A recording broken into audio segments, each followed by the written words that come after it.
Hello, my name is Brittany Sullivan, and I am a student at Liberty University.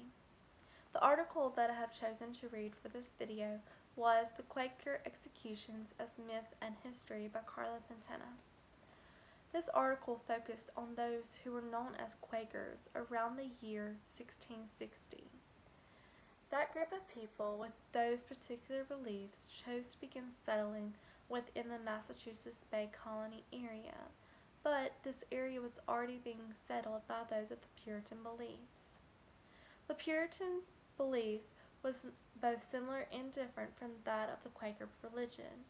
They both chose to devote their lives to God, but whereas Puritans was one of the early forms of Protestantism, and one of their goals was to sweep away Catholic ritual, the early Quakers shared both traditions and visions with Catholicism.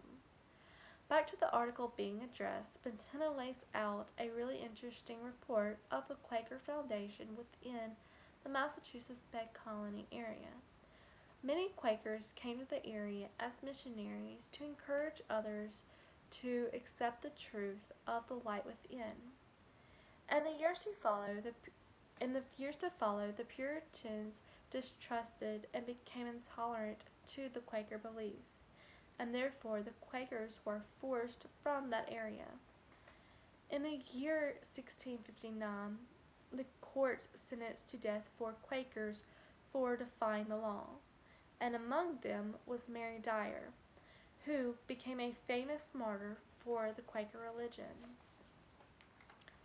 Puritans saw the Quaker religion as a religion that was entangled with witchcraft as part because women played a significant role within Quakerism.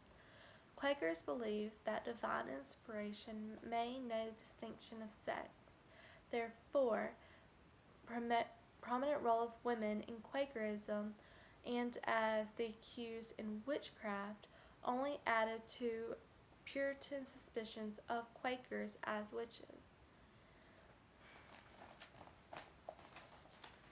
In support of those who died, the Quakers chose to stick to the English culture and believed that dying well for one's faith proved its legitimacy. An analogy that represented Quakerism was an example that a Quaker who was living in Salem gave. He linked the Quakers to that of Christ, and the authorities, or those of the Puritan beliefs, to both Judas and the Jews. The Quakers saw the Puritans as those who deliberately going against Christ. In the generations after the executions, Quaker co-religionists presented the condemned men and women as harmless quietists, and in turn rewriting their own history, when in truth they were described as demonic missionary invaders bent on destroying God's chosen people.